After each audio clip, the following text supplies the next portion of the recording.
Grâce à ses capacités, elle reprit vite possession de ses facultés et vit des personnes. Habillées de la même manière que Léo. C'étaient les forces spéciales de la Manus, les ACE. Les déchus étaient aussi désorientés. Les 3/4 des forces spéciales se jetèrent directement sur les déchus avec férocité dont Léo.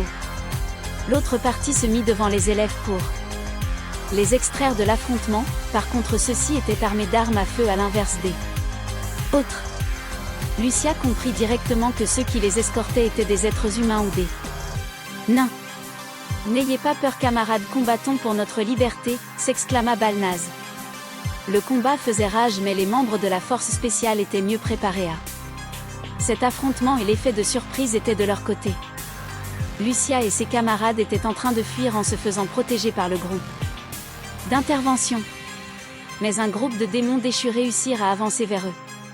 Aucun membre des forces spéciales ne pouvait se détourner de son combat pour les intercepter. Les soldats qui escortaient les élèves se positionnent devant prêts à faire feu. À ce moment, une personne qui avait déjà fini son affrontement se mit en travers de la route des déchus, Léo.